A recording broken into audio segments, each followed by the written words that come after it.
자, 지난 시간에 이어서 민법 104조 불공정한 법률행위입니다. 103조에서 말하는 사회질서 위반의 법률행위 중에 하나입니다. 104조를 보시면 불공정한 법률행위 해놓고요. 당사자의 공박, 경솔 또는 무경험으로 인하여 현저하게 공정을 잃은 불공정한 법률행위 하면 마찬가지 무효입니다. 자, 늘 예를 들죠. 갑이 을에게 건물을 팔았습니다. 급부와 반대급부인데 갑이 건물을 팔고 대금을 받게 되죠. 약 10억짜리, 이게 이 건물이 약 10억이 되는 건물을 매매 대금을 한 절반 이하, 물론 절반 이상도 되지만 절반 이하로 3억에 거래했다. 근데 갑은 피해를 입은 피해자고 을은 폭리를 취한 폭리자가 됩니다. 그래서 갑을 피해자라고 하고 을을 폭리자라고 합니다. 그리고 갑이 10억짜리 집을 3억에 매매하게 된 것이 을이 갑의 궁박, 을은 갑의 궁박, 경솔, 무경험을 을이 이용했던 겁니다. 자, 궁박, 경솔, 무경험 다 설명드립니다. 그래서 이렇게 급부, 갑이 을에게 판 건물이 재산권 이전이 급부라면 그에 대한 반대급부가 대금이죠.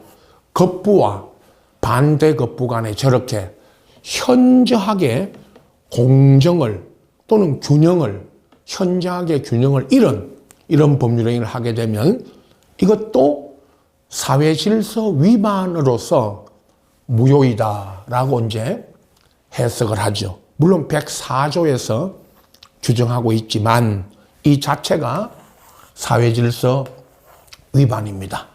자, 첫째, 불공정한 법률행위는 사회질서 위반의 한 유형으로서 민법 104조는 103조의 한 예입니다. 예시 규정이다. 자, 104조도 103조 위반이다. 위반의 한 유형입니다. 두 번째, 급부와 반대급부 사이에 현저한 불균형, 10억짜리 집을 3억에 팔았을 때 이게 계약 체결 시 법률행위 시를 기준으로 한다. 판단합니다. 근데 법률행위 시를 기준으로 한다. 거기를 이행시, 이행할 때 이행시라는 거는 저 건물을 이행할 당시를 기준으로 판단한다면 X죠. 이행시에는 요즘 부동산 가격이 폭등을 하기도 하고 폭락을 하기도 합니다. 일주일, 한 달 사이에도 서울 강남에는 일주일, 한 달 사이에도 몇 억이 오르고 몇 억이 내리기도 합니다. 그래서 계약할 당시에는 균형을 맞았지만 이행 시에 저게 아파트 가격이 몇 억이 오르기도 하고 내리기도 할 수도 있습니다. 이행 시가 아니고 이행할 당시가 아니고 언제를 기준으로 불균형을 판단합니까? 법률행위 시, 당사자가 계약을 할 당시를 기준으로 판단합니다. 3번, 공박, 경솔, 무경험은 이 셋 중에 세 가지 모두를 다 세 가지 모두를 다 갖춰야 되는 것은 아니고 이 중 어느 하나, 이 중 하나만 요건을 갖추면 됩니다. 그리고 폭리자 을은 피해자 갑의 공박, 경솔, 무경과자 사정이 있음을 알고도 이를 이용하려는 뭐가 있어야 됩니다. 이걸 이용하려는 악의가 있어야 됩니다. 만약에 이런 이용하려는 악의가 없었다면 그건 불공정한 법률행위가 성립하지 않습니다. 자, 공박입니다. 이제 공박이라고 하는 것은 늘 갑이 경제적, 정신적으로 공박한 상태입니다. 자, 어려운 공박이라는 말이 경제적, 정신적 어려운 상태입니다. 공박에는 재산적, 경제적 공박이 있죠. 뭐 예를 들면 사업을 하다가 갑이 무슨 사업을 하다가 부도 위기에 몰렸다든가 이런 경우, 또는 정신적으로도 공박한 상태. 예를 들어서요, 뭐 남편이 구속되어 있는 상태. 그래서 구속되어 있는 상태를 뭐 면하려고 정신적 공박 상태에서 저렇게 불공정한 법률을 하는 경우도 있죠. 묻는 것은 시험에 공박에는 경제적, 물질적, 재산적, 경제적 공박뿐만 아니고 정신적, 심리적 공박도 포함한다는 거 아시고, 다음 무경험입니다. 공박 경솔인데, 경솔은 우리가요, 거기 제가 교재에 써놓지 않은 거는 경솔했다는 이 판례는 아직 판례는 구체적으로 없습니다. 경솔이라는 게 갑이 평소 행동이 경솔했다. 좀 생각이, 사려가 깊지 않았다는, 경솔하게 판단하거나 경솔하게 행위한다는 것을 이용했다는 것으로 아시면 되고, 경솔의 개념, 경솔에 대한 판례는 아직 없습니다. 무경험은 경험이 없었다.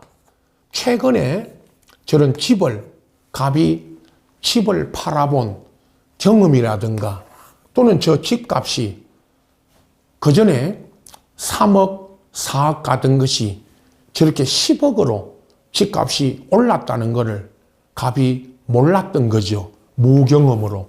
이걸 이용한 겁니다. 무경험은, 자, 요 판례, 특정 거래 영역에서의 경험 부족이 아니고요. 특정 영역, 특정 분야의 무경험이 아니고 사회 일반적인 경험 부족, 보통, 일반, 평균인을 기준으로 판단했을 때 일반적 경험 부족을 말한다. 반대로 특정 거래 영역에서의, 아니면 특정 분야에서의 경험 부족이다 라고 하면 틀립니다. 사회 일반적 경험 부족이다. 일반인 기준 판단이죠. 자, 그리고 또다시 대리 행위에서 갑의 대리인이 이런 불공정한 행위를 했을 때 경솔했다, 무경험이다. 경솔과 무경험은 대리인 기준으로 판단하고, 공박은 본인, 갑을 기준으로 판단합니다. 다시요. 갑의 대리인이 불공정한 행위를 했다면 경솔, 무경험은 대리인 기준으로 판단하고, 공박은 본인, 갑을 기준으로 판단하게 됩니다. 전부 판례죠. 전체적으로 다 여러분. 다음 8번째, 급부와 반대 급부 사이에 현저한 균형을 잃었다고 하더라도 그 법률행위가 공박, 경솔 또는 무경험으로 인해 이루어진 것으로 추정되지는 않습니다. 추정이라는 것은 추정하진 않으니까 결국 이건 추정받을 수 없으니까, 그래서 따라서 불공정한 법률에서 무효는 피해자 갑이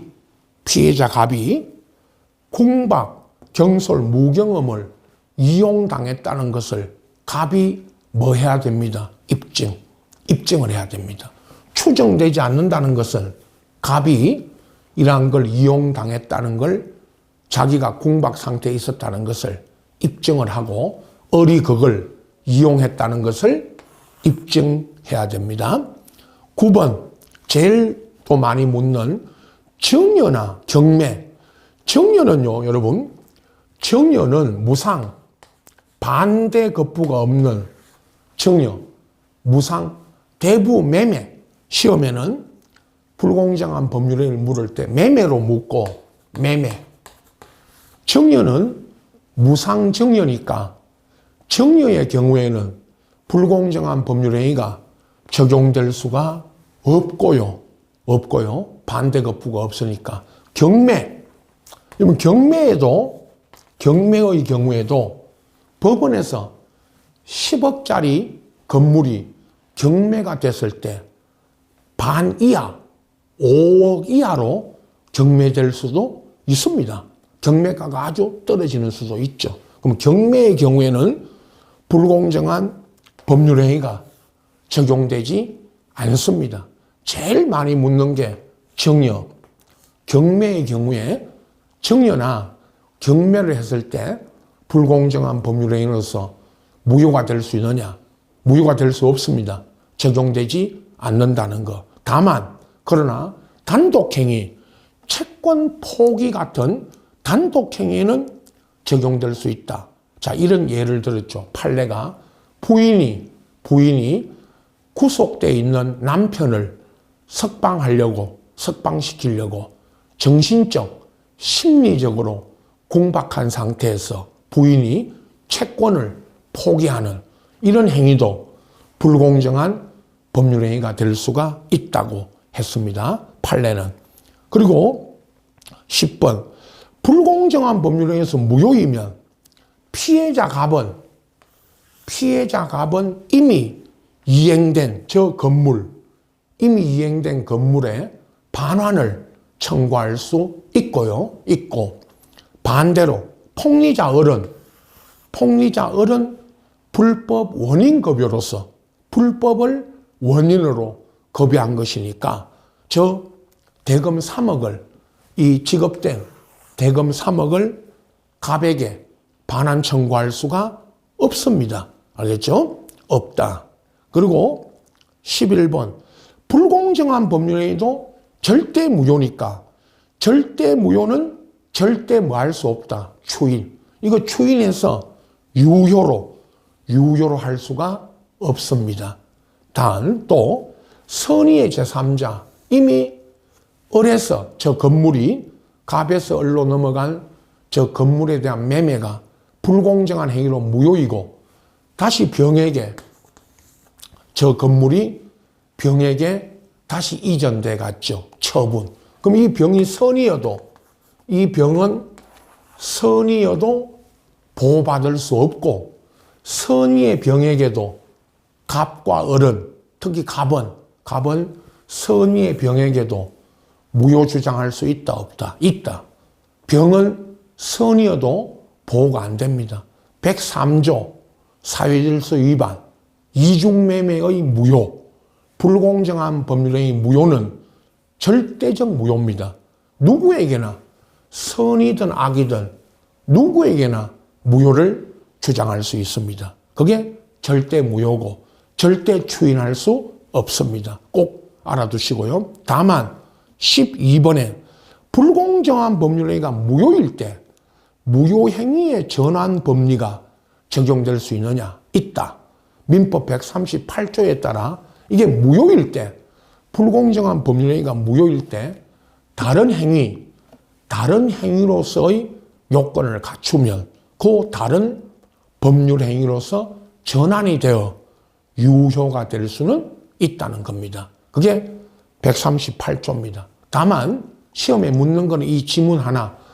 불공정한 법률행위는 추인을 해서 당사자가 추인하여 유효로 할 수는 없습니다만은 무효행위의 전환에 관한 법리, 그 법리가 적용될 수 있다, 없다라고 물으면 있다.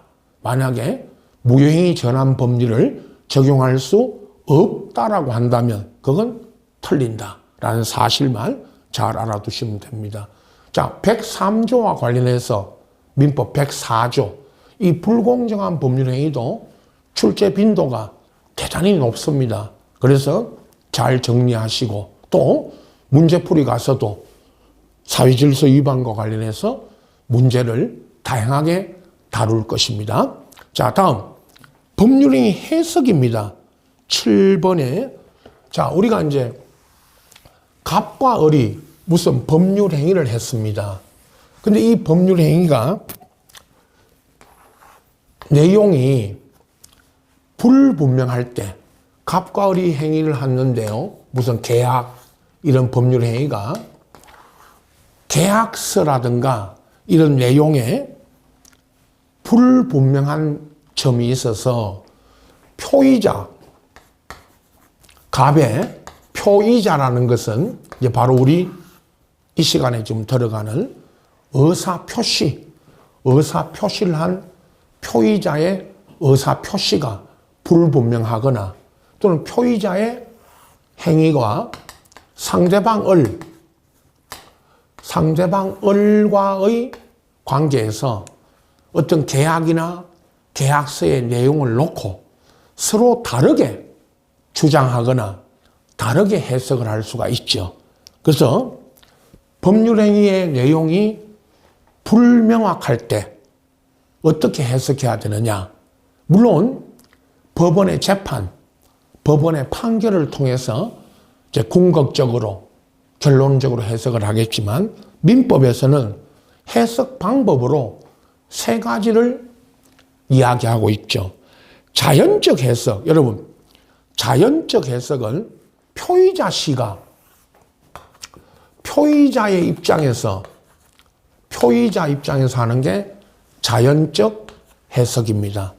가장 대표적인 상대방 없는 단독행위에 전형적으로 적용이 되죠. 여러분 상대방이 없다 보세요.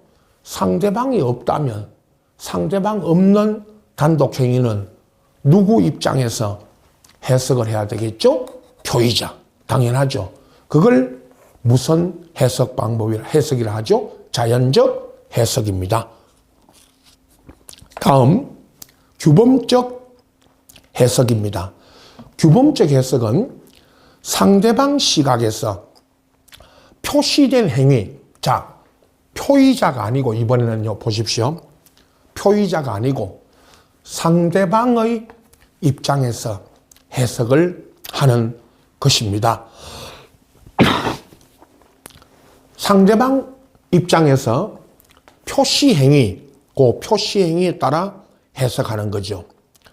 상대방 없는 단독행위는 아예 적용될 수가 없겠죠.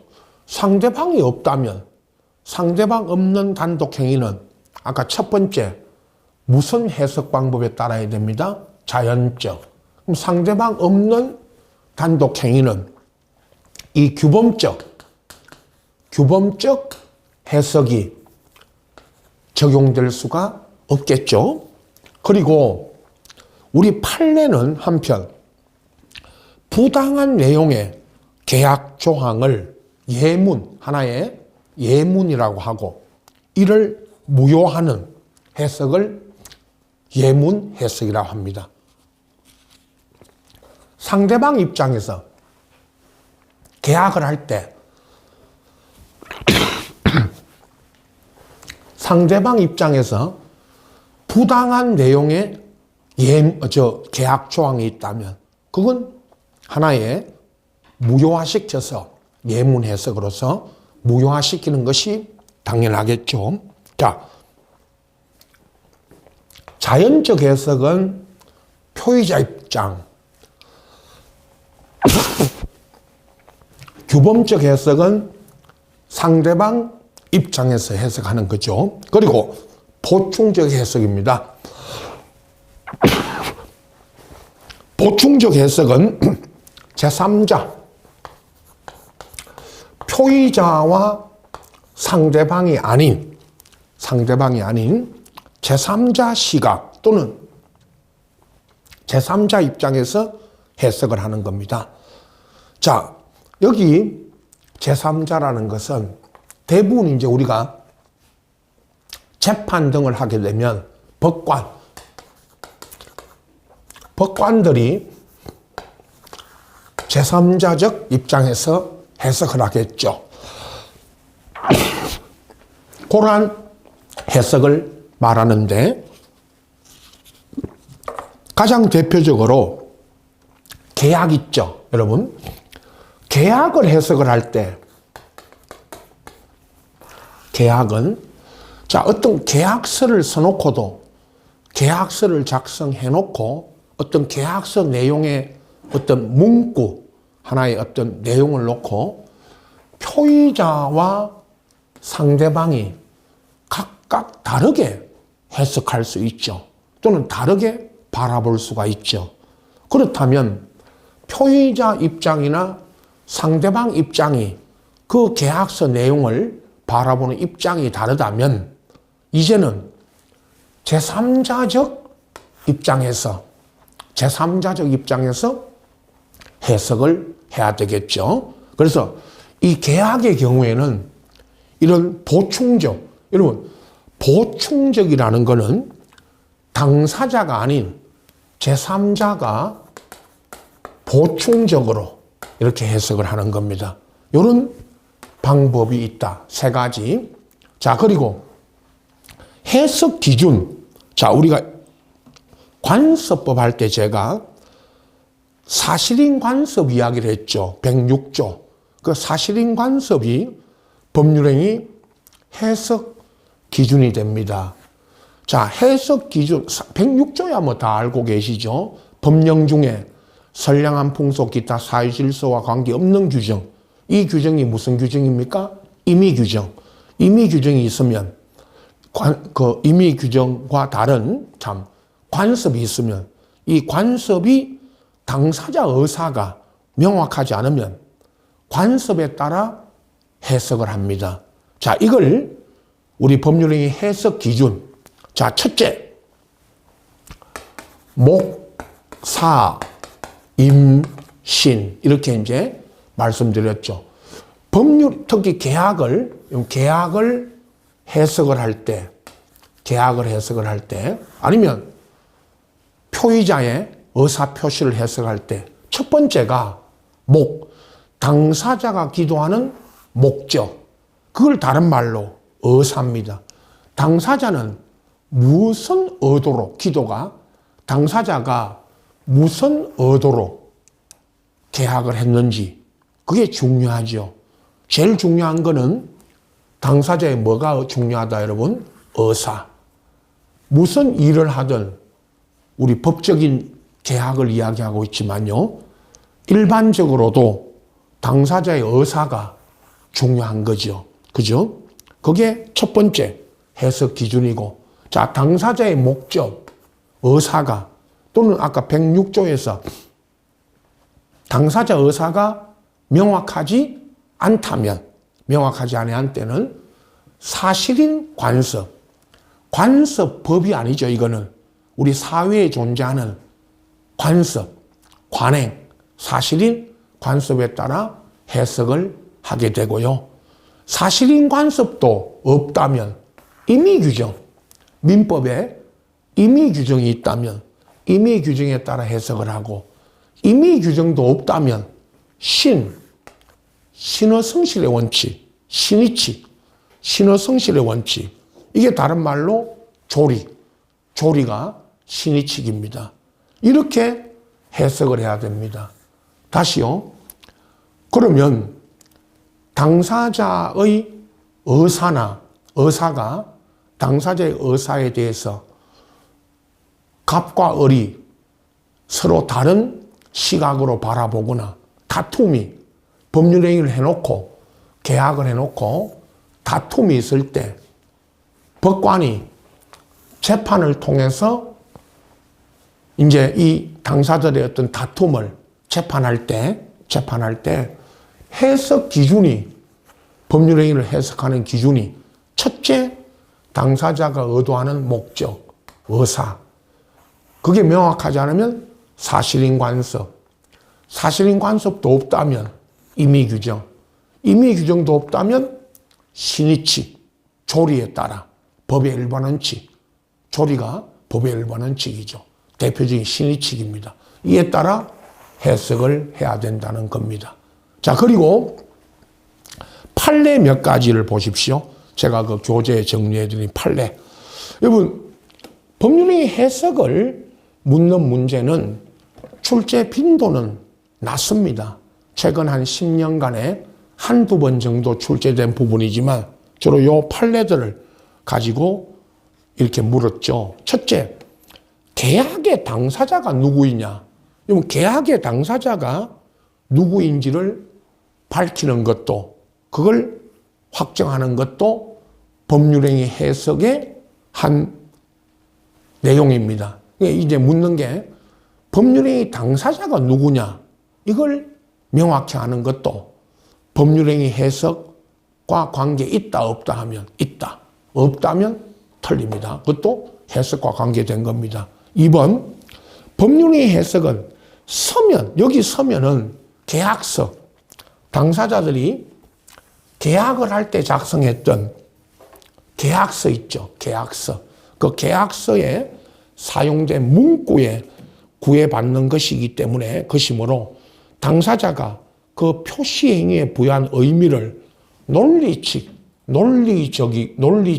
게 논리에 따라 또는 경험에 따라 객관적으로 해석해야 됩니다. 일단 계약서에 나타난 문구, 계약서면 계약서에 나타나 있는 문구가 그만큼 중요하다는 겁니다.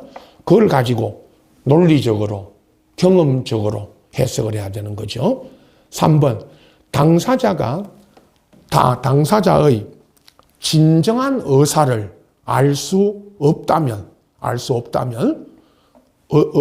없는 의사 표시는 내심, 어떤 표의자의 내심의 의사가 아닌 표시행위, 상대방의 내심적, 표의자 갑의 내심적 의사를 알 수 없다면 상대방 을에게 표시된 행위, 그 행위로부터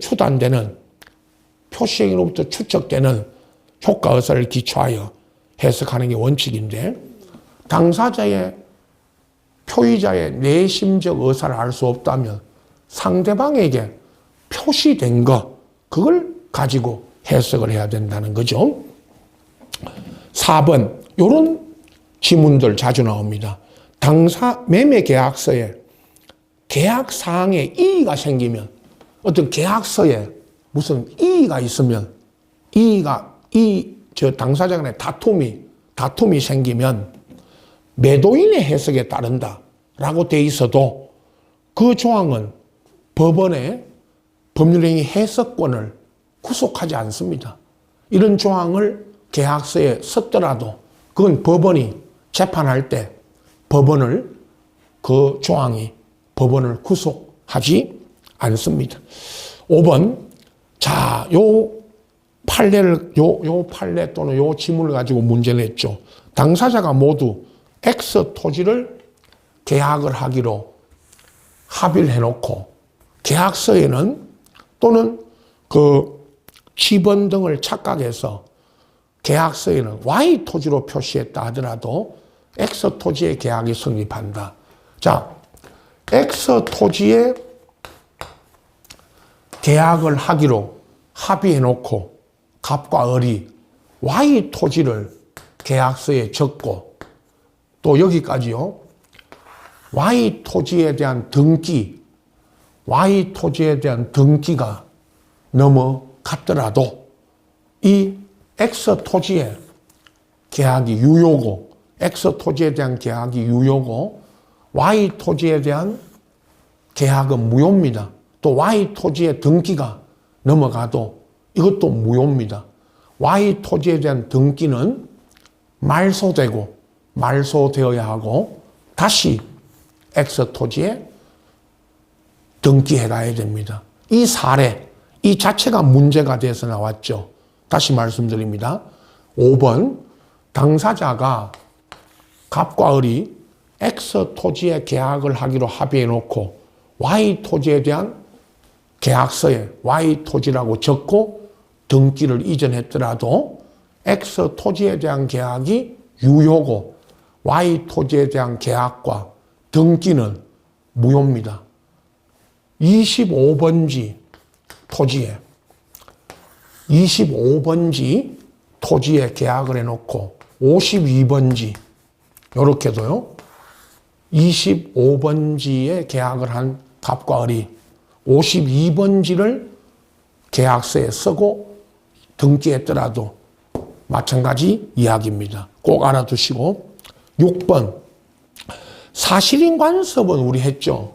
사실인 간섭은 법률의 해석 기준으로서 또는 당사자 의사가 명확하지 않을 때 그 의사를 보충하는 기능으로서 재판의 자료가 될 수 있고 단 사실인 간섭과 간섭법은 우리 이미 배웠죠. 민법 1조 맨 첫 시간에 민법 1조 법원과 간섭법 할 때 사실인 간섭은 간섭법과 꼭 구분해 주셔야 됩니다. 판례도 마찬가지. 여기는 간섭법이 아니고 사실인 간섭이죠. 이 사실인 간섭은 법이 아닙니다.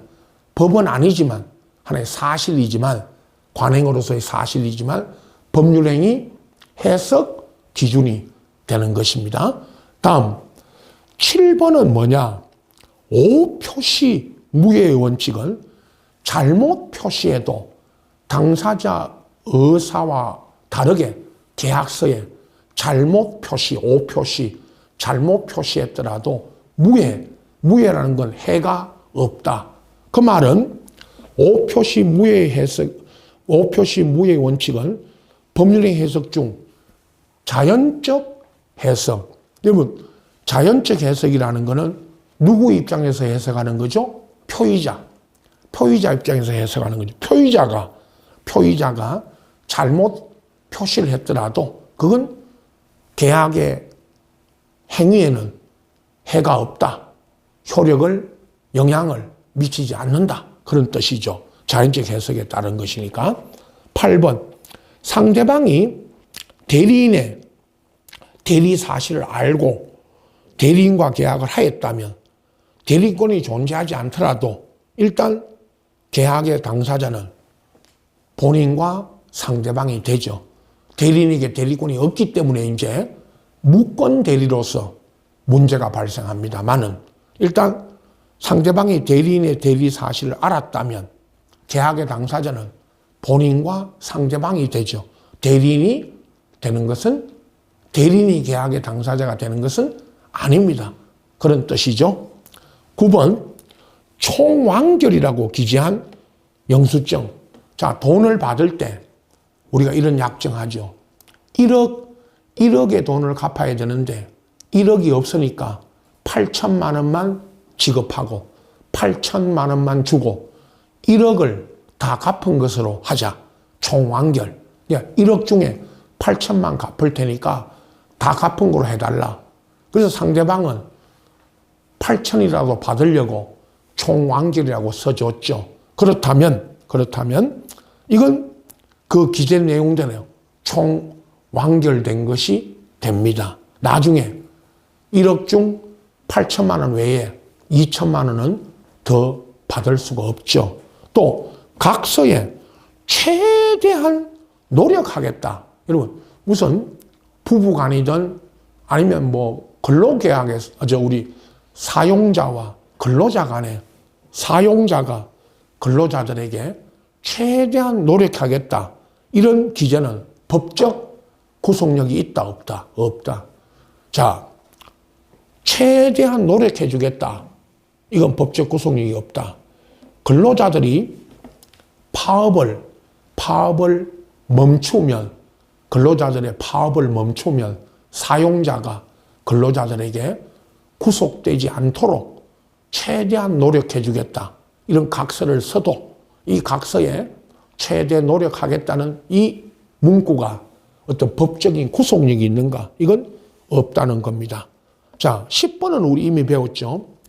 법률의 해석 기준으로 이 사실인 간섭은 당사자가 법원이 알 수 없는 경우가 많으니까 당사자가 주장 입증해야 되죠.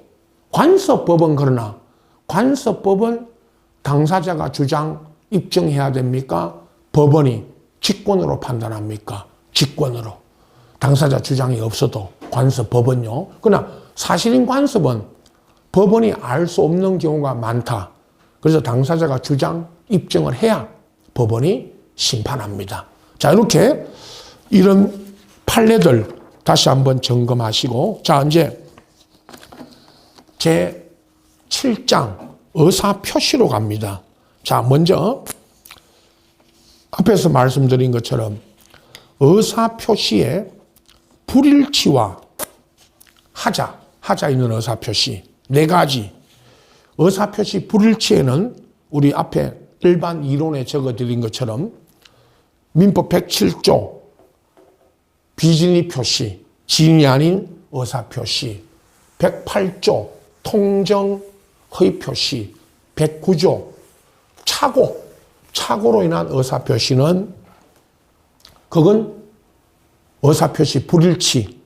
그리고 110조 사기강박에 의한 의사표시는 그건 우리 말하는 하자 있는 의사표시. 꼭 구분하시고 전체적으로 먼저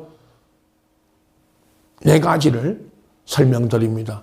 표의자 갑입니다. 을에게 의사표시를 할 때 의사와 표시입니다. 이 의사와 표시라는 것은 갑의 내심적 의사와 을에게 표시된 표시 의사가 일치하면 관계없죠. 의사와 표시가 일치. 그러나 이게 일치할 때는 의사와 표시가 일치하는 것은 문제가 안 되죠. 이게 불일치, 의사와 표시가 불일치할 때가 문제입니다. 그럼 불일치하는 경우는 어떻게 되느냐죠? 자, 먼저 의사와 표시의 불일치 중에 가장 첫 번째가 의사표시 불일치를 표의자가, 자, 일반 이론의 첫 번째, 표의자가 알고 있는 게 진이 아닌 의사표시. 표의자 갑이 자기의 진이 아닌 의사표시를 한 겁니다. 그럼 이거는 자기가 진이 아닌 의사표시를 한다는 것을 갑이 스스로 알고 있고, 통정허위 표시 108조. 통정은 갑과 을이 서로 짜고 통정한 허위의 의사표시, 허위 표시가 거짓. 허위가 여러분, 통정한 허위 표시할 때 허위가 서로 짜고 거짓의 의사표시를 한 겁니다. 이게 통정 허위 표시입니다. 다음, 의사표시 불일치를 표의자가 모르는 게 착오입니다. 착오라는 것은 착각, 갑이 무엇을 잘못 알고 착오로 의사표시를 한 겁니다. 이 착오로 의사표시한 거는 착각이니까 여러분도 착각을 일으켜서 계약 의사표시할 때 착각으로 의사표시 불일치를 표의자가 몰랐던 겁니다. 나중에 착오가 일어났다는 거, 착오가 있었다, 그런 말 하잖아요. 그걸 나중에 알게 된 겁니다. 이 세 가지는 의사표시의 불일치. 그 다음 하자 있는 의사표시는 갑이 을로부터 사기를 당했거나 강박을 당해서, 사기는 속이는 거죠. 기망. 속였어, 을이 갑을. 강박은 공포심을 일으키게 하는 일체의 행위, 폭행, 협박, 공갈 등등, 이런 걸 강박을 해서 의사표시를 했죠. 자, 이게 하자 있는, 사기 강박은 의사표시의 불일치가 아닙니다. 불일치가 아니라 사기 강박에 의한 의사표시는 하자 있는 의사표시죠. 자, 이걸 했을 때 효력입니다. 자, 107조, 여러분, 조문, 민법 107조에, 자, 미리, 우리 조문들은 다 한 번씩 파악하셔야 되죠. 의사표시는, 진위 안의 의사표시, 표의자가 진위 아님을 알고서 한 것이라도 그 효력이 있다. 유효입니다. 자, 민법 107조에 따라 비진위 표시는 표의자가 비진위 표시를 알고서 한 경우도 유효지만, 그러나 상대방 을이 표의자의 진위 아님을 상대방이 알았거나 을이 알 수 있었다면 그때는 무효가 됩니다. 그리고 무효가 됐을 때 갑과 을의 갑의 비진위 표시가 을이 알았거나 알 수 있었기 때문에 무효가 되면 이 병, 다시 저게 갑에서 을로 비진위 표시로 되고 병에게 넘어갔더라도 병에게 처분돼도 을로부터 병이 선의이면 병에게 대항할 수 있다 없다? 없다. 무효인 경우에 107조 2항 전항의 의사표시가 무효이면 선의의 제3자에게는 대항 못합니다. 이 병은 선의이면 보호되고 악의이면 보호되지 않습니다. 또 하나 무과실은 요건이 아닙니다. 107, 108, 109, 110조 다, 네 가지 다. 병은 선의면 보호되고 과실 여부는 묻지 않습니다. 무과실은 요건이 아닙니다. 자, 통정의 표시 108조. 내용은 다음 시간에 갑니다만은 상대방 갑과 을이 통정을 하여 서로 통정 짜고 허위 거짓의 의사표시를 하면 무효죠. 당사자 간에는 108조 무효입니다. 그러나 이 무효는 108조 2항 또 선의의 제3자에게는 대항 못합니다. 무효를 주장 못합니다. 무과실은 요건이 아닙니다. 109조 착오로 인한 의사표시는 자, 두 가지 이야기하죠. 제가 착오로 인한 의사표시는 법률행위의 중요 부분 109조에 따라 중요 부분에 착오가 있고 착오가 있는데 취소할 수 있다. 그러나 착오가 표의자 갑에게 중대한 과실이 있다면 중요 부분에 착오여야 되고 중대한 과실이 있다면 취소할 수 있다 없다? 없다.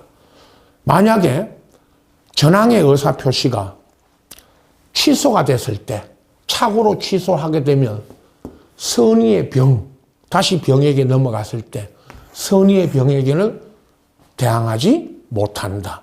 110조 사기강박에 의한 의사표시.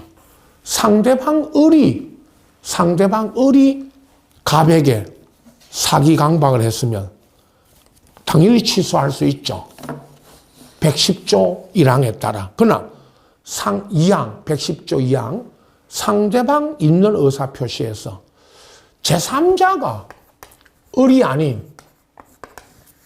상대방 을이 아닌 제3자가 사기강박을 했다면, 그래서 갑이 을에게 의사표시했다면 사기강박은 제3자가 하고 의사표시는 갑이 을에게 했죠. 그러면 그 제3자 사기강박에 의한 의사표시는 상대방 을이 그 제3자의 사기강박 사실을 알았거나 알 수 있었을 때 갑은 의사표시를 취소할 수가 있죠. 어떻든 이 취소는 사기강박에 의한 의사표시 취소는 선의의 제3자에게는 대항 못합니다. 똑같죠. 107, 108, 109, 110조 모두 무효가 됐거나 취소가 됐을 때는 누구에게는 대항 못한다. 선의의 제3자에게는. 자, 이 의사표시 하자와 불일치와 하자까지 여기에 이제 적용 범위인데, 자, 여러분 민법에 지금 방금 대략적으로 설명드린 이 의사표시 불일치와 하자 의사표시가, 하자 있는 의사표시가 적용되지 않는 경우, 자, 잘 정리하셔야 됩니다. 이 네 가지. 대단히 다섯 가지. 1번부터 5번. 대단히 중요합니다.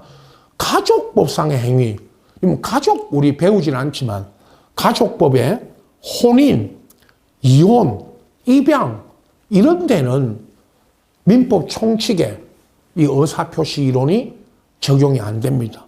혼인 같은 경우에 사기 혼인, 사기로 혼인했을 때 물론 취소할 수 있습니다. 그러나 그 취소는 가족법에 따라 취소하는 것이고 민법 총칙에 따라 취소되는 게 아닙니다. 사기 혼인은 취소할 수 있다. 가족법에 따라, 민법 총칙에 따라 취소되는 게 아닙니다. 그래서 적용이 안 됩니다. 두 번째, 상법상 주식 인수의 청약. 여러분 주식 살 때 착오로 잘못 알고 주식 사도 잘 봐야 됩니다. 착오로 주식을 샀죠. 그거 취소가 안 됩니다. 여러분 착오로 주식을 내가 잘못 알고 착오로 잘못 샀다. 그건 취소가 안 됩니다. 적용이 안 됩니다. 민법 총칙 의사표시가. 수표 발행 등 요식행위. 수표 발행할 때 뭐 예를 들면 사기당해서 발행했다. 통정 허위 표시로 발행했다. 착오로 잘못 발행했다고. 그게 무효 주장이나 취소 주장 못합니다. 수표는 아주 유통성이 강하니까 수표 발행이 이런 걸로 이루어졌다고 그걸 무효 주장이나 취소 주장 못합니다. 적용이 안 됩니다. 의사표시 이론이. 소송상 행위, 소취하 등을, 소송법에 소취하를 사기당해서 강박을 당해서 소를 취하해도 거기에는 민법 총칙 의사표시 무효 취소가 적용이 안 됩니다. 소취하 자체는 유효고 사기 강박 당해서 취하했더라도 단 사기 친 사람, 소취하도록 사기 쳤거나 강박한 사람에게 가서 책임을 물어야 되고 이 의사표시 이론을 적용해서 무효나 취소 주장을 못합니다. 사인의 공법행위, 특히 공무원의 사직행위. 공무원의 사직행위는 제일 잘 묻는 게 이거죠. 진위 아닌 의사표시. 공무원이 사표 낼 때, 공무원이 사표 낼 때 비진위 표시로, 진위 아닌 의사표시로 사표를 냈더라도 거기에는 비진위 표시가 적용이 안 됩니다. 그래서 무효 주장을 못합니다. 사직한 대로 그대로 유효입니다. 다시요. 잘 정리하셔야 됩니다. 가족법상의 행위, 상법상 무슨 주식인수 청약, 수표 발행, 소송상 행위, 사인의 공법행위, 공무원의 사직행위, 이런 행위에는 지금 대략적으로 설명드린 민법 총칙에 이 의사표시 불일치하자 이론이 적용 안 됩니다. 이걸 적용해서 무효 주장을 하거나 취소 주장을 할 수가 없다는 겁니다. 시험에 자주 등장하는 적용 안 되는 행위들입니다. 꼭 정리하셔야 됩니다. 이제 비진위 표시입니다. 자, 다음 주 첫 시간에 비진위 표시, 다음 통정, 허위 표시, 그리고 착오, 사기 강박. 한 문제에서 두 문제까지는 꼭 출제되니까 대단히 중요하고 다음 시간 이어서 첫 시간에 비진위 표시부터 하나하나 다시 점검해서 알아보도록 하겠습니다. 자, 오늘 여기까지입니다. 여러분 수고하셨습니다.